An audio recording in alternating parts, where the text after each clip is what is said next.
Je passe la parole à Mohamed Kakib, on reviendra après sur d'autres aspects. Bravo M. Pouillot, bravo Henri, bravo. Bonsoir, mesdames, messieurs, chers amis, chers camarades. C'est un immense plaisir que, par ces temps bizarres, par ces temps ternes, nous sommes ici. Et nous sommes ici en résistance pour notre mémoire collective. C'est qui le nous ? Le nous, c'est d'abord les Français héritiers de l'immigration coloniale qui depuis des années luttent, combattent.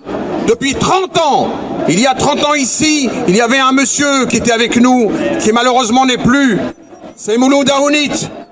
Et Mouloud Aounit était là avec sa grande voix importante pour dire qu'il faut la reconnaissance. La reconnaissance de quoi ? La reconnaissance de ce crime d'État. Il faut le nommer. C'est un crime d'État. Bravo. Bravo. Et pourquoi c'est un crime d'État ? Parce que le sinistre préfet, oui, Maurice Papon, qui était d'ailleurs préfet où ? À Constantine, en Algérie. Et c'est là-bas qu'il a exercé un certain nombre de techniques de la torture qu'il a importées ici pour mater les Algériens de Paris. Il a d'ailleurs exporté cette technique en Amérique latine et au Chili. Et donc, ce sinistre préfet, Maurice Papon, n'était pas seul. Il était couvert par qui ? Par Roger Frey, ministre de l'Intérieur.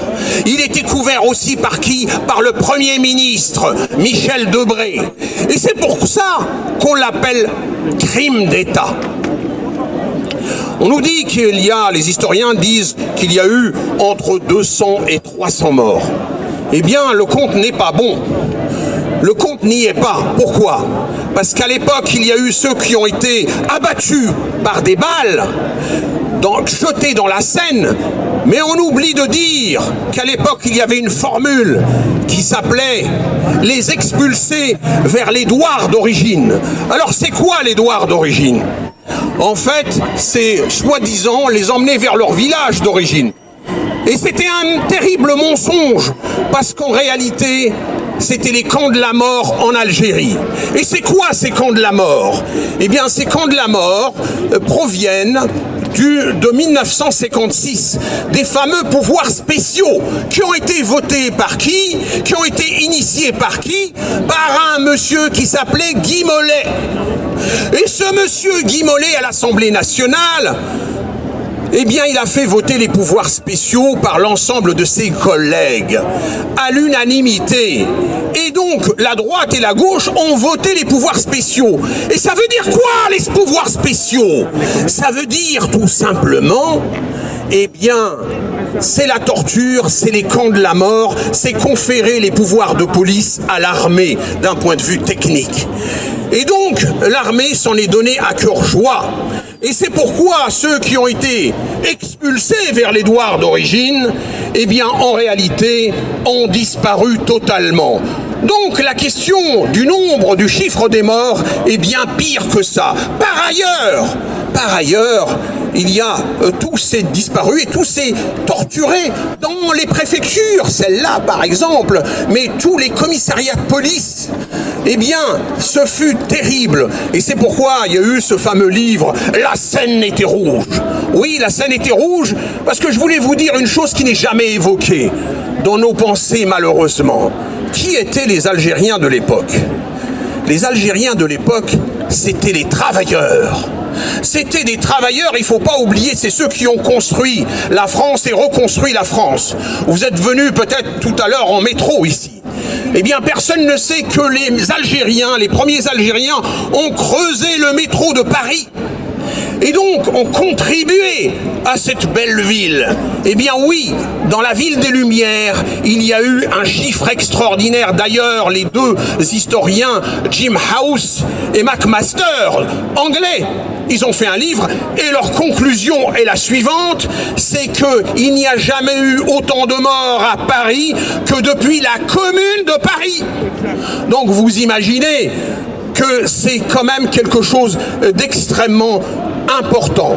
Et je voulais vous dire que si on est ici, nous les Français héritiers de l'immigration coloniale, avec l'ensemble de nos amis, c'est pour dire une chose importante, c'est que cette histoire, ce n'est pas l'histoire simplement des Algériens, c'est l'histoire de France. Pourquoi c'est l'histoire de France? Parce que ça s'est passé à Paris, et parce que à l'époque c'était un département français. Donc si nous sommes ici, c'est pour convoquer le fait qu'il faut restituer l'histoire de France et toute l'histoire de France à l'ensemble de la France. Et donc ça, c'est quelque chose d'important. L'autre chose aussi que je voulais vous dire, chers amis, c'est que, on le dit souvent dans nos collectifs, c'est que nous sommes fiers de nos parents. Ce n'était pas un drame, le 17 octobre 61. Bien au contraire, c'était l'idée, et d'ailleurs un grand philosophe algérien qui s'appelle Sidi Mohamed Barkat. Et ce monsieur, il a fait un livre très important qui s'appelle Le corps d'exception. Là, je vous vois, vous êtes tous belles et beaux. Et surtout, ce que je remarque, c'est que vous êtes droits, c'est que vous avez la tête haute, et c'est que vous êtes fiers. Et pourquoi c'est important? Parce qu'à l'époque, dans toute l'histoire coloniale, un indigène, c'est quelqu'un qui baisse la tête face au maître. Et ce jour-là, le 17 octobre 1961, eh bien, les Algériennes et les Algériens, ils étaient beaux, ils s'étaient endimanchés, et ils sont venus avec des enfants. Et je rappelle que c'était une manifestation pacifique, où la consigne était de ne pas avoir un seul coupe-ongle sur soi. Et donc, ils étaient véritablement courageux, et les autorités de l'époque, le préfet, le sinistre préfet, mais aussi toute, je dirais, la gamme politique de l'époque. C'était insupportable de voir des Arabes droits, debout, beaux, bien habillés, beaux gosses. Eh bien non, c'est insupportable, il fallait les écraser. Et c'est pourquoi Sidi Mohamed Barkat, il appelle ça le corps d'exception. C'est la première fois où le corps était debout, parce que d'habitude le corps est tordu. Et là aujourd'hui nous avons un corps, je dirais, d'exception. Et c'est important de le savoir du point de vue de la symbolique, au-delà des explications traditionnelles de la fameuse police. Eh bien, et il y a eu aussi beaucoup de mensonges qui ont été dits à l'époque. Effectivement, beaucoup de policiers étaient des anciens d'Algérie aussi, et ils ont, je dirais, ils sont venus en situation de revanchards. Donc simplement, chers amis, depuis 30 ans, nous militons pour qu'il y ait 3 choses. Retenez bien 3 choses. La première chose, c'est la reconnaissance de ces crimes d'État par le président de la République. Donc, le dernier en date, c'était monsieur Hollande, et il nous avait promis qu'il reconnaîtrait. En fait, il a mis en place ce qu'on appelle un communiqué laconique qui indique rien du tout. Et donc nous lui demandons aujourd'hui à ce préfet qu'il y ait une reconnaissance solennelle. La deuxième chose, c'est les archives.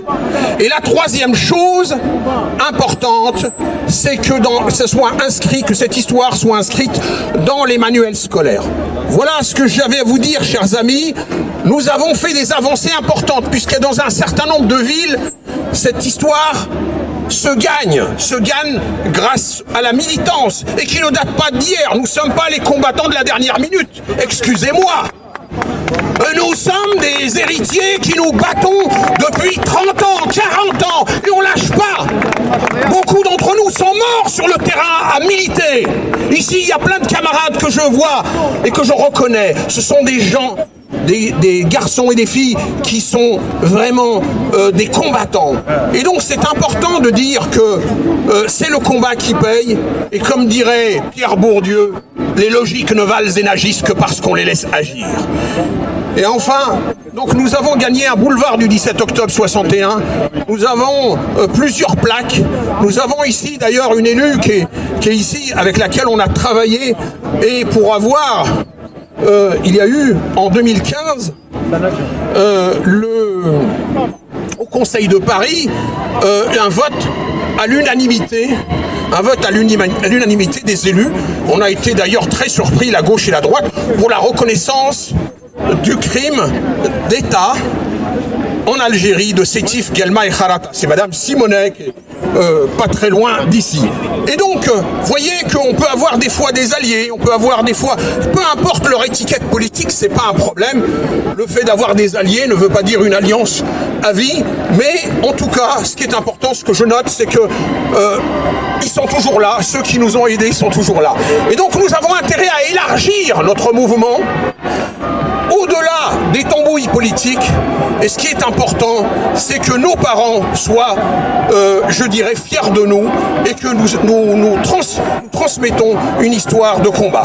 Je vous remercie. Ouais.